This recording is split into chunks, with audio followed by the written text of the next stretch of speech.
Little Red Cap. Once upon a time there was a dear little girl who was loved by everyone who looked at her, but most of all by her grandmother, and there was nothing that she would not have given to the child. Once she gave her a little cap of red velvet, which suited her so well that she would never wear anything else, so she was always called Little Red Cap. One day her mother said to her, "Come, Little Red Cap, here is a piece of cake and a bottle of wine. Take them to your grandmother, she is ill and weak, and they will do her good. Set out before it gets hot, and when you are going, walk nicely and quietly, and do not run off the path, or you may fall and break the bottle, and then your grandmother will get nothing. And when you go into her room, don't forget to say good morning, and don't peep into every corner before you do it." "I will take great care," said Little Red Cap to her mother, and gave her hand on it. The grandmother lived out in the wood, half a league from the village, and just as Little Red Cap entered the wood, a wolf met her. Red Cap did not know what a wicked creature he was, and was not at all afraid of him. "Good day, Little Red Cap," said he. "Thank you kindly, wolf." "Whither away so early, Little Red Cap?" "To my grandmother's." "What have you got in your apron?" "Cake and wine. Yesterday was baking day, so poor sick grandmother is to have something good to make her stronger." "Where does your grandmother live, Little Red Cap?" "A good quarter of a league farther on in the wood. Her house stands under the 3 large oak trees. The nut trees are just below. You surely must know it," replied Little Red Cap. The wolf thought to himself, "What a tender young creature! What a nice plump mouthful! She will be better to eat than the old woman. I must act craftily so as to catch both." So he walked for a short time by the side of Little Red Cap, and then he said, "See, Little Red Cap, how pretty the flowers are about here. Why do you not look round? I believe, too, that you do not hear how sweetly the little birds are singing. You walk gravely along as if you were going to school, while everything else out here in the wood is merry." Little Red Cap raised her eyes, and when she saw the sunbeams dancing here and there through the trees, and pretty flowers growing everywhere, she thought, "Suppose I take grandmother a fresh nosegay, that would please her too. It is so early in the day that I shall still get there in good time." And so she ran from the path into the wood to look for flowers, and whenever she had picked one, she fancied that she saw a still prettier one farther on, and ran after it, and so got deeper and deeper into the wood. Meanwhile the wolf ran straight to the grandmother's house and knocked at the door. "Who is there?" "Little Red Cap," replied the wolf. "She is bringing cake and wine. Open the door." "Lift the latch," called out the grandmother. "I am too weak, and cannot get up." The wolf lifted the latch, the door sprang open, and without saying a word he went straight to the grandmother's bed and devoured her.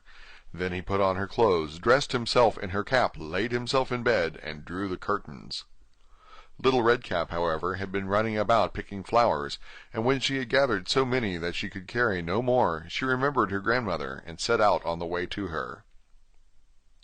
She was surprised to find the cottage door standing open, and when she went into the room she had such a strange feeling that she said to herself, "Oh dear, how uneasy I feel today, and at other times I like being with grandmother so much." She called out, "Good morning," but received no answer. So she went to the bed and drew back the curtains. There lay her grandmother with her cap pulled far over her face, and looking very strange. "Oh, grandmother," she said, "what big ears you have!"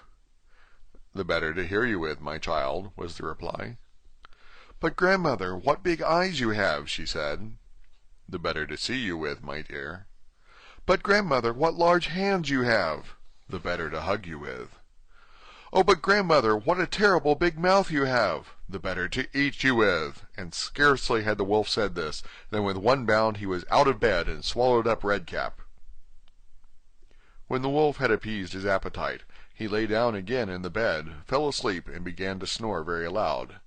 The huntsman was just passing the house, and thought to himself, "How the old woman is snoring! I must just see if she wants anything." So he went into the room, and when he came to the bed he saw that the wolf was lying in it. "Do I find you here, you old sinner?" says he. "I have long sought you."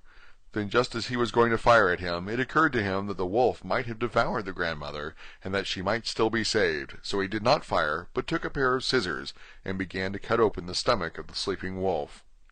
When he had made 2 snips, he saw the little red cap shining, and then he made 2 snips more, and the little girl sprang out, crying, "Ah, how frightened I have been! How dark it was inside the wolf!" And after that the aged grandmother came out alive also, but scarcely able to breathe.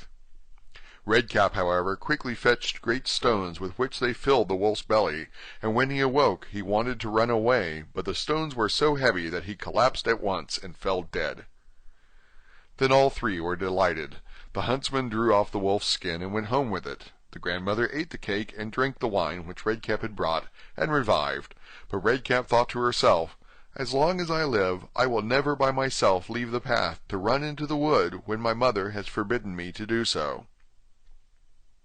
It also related that once, when Red Cap was again taking cakes to her old grandmother, another wolf spoke to her and tried to entice her from the path. Red Cap, however, was on her guard, and went straight forward on her way, and told her grandmother that she had met with the wolf, and that he had said "Good morning" to her, but with such a wicked look in his eyes, that if they had not been on the public road she was certain he would have eaten her up.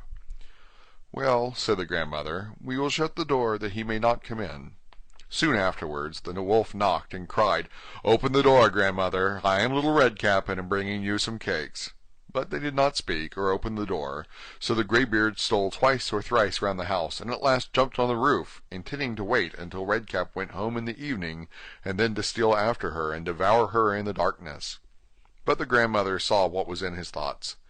In front of the house was a great stone trough, so she said to the child, "Take the pail, Red Cap. I made some sausages yesterday, so carry the water in which I boiled them to the trough." Red Cap carried until the great trough was quite full. Then the smell of the sausages reached the wolf, and he sniffed and peeped down, and at last stretched out his neck so far that he could no longer keep his footing, and began to slip, and slipped down from the roof straight into the great trough, and was drowned.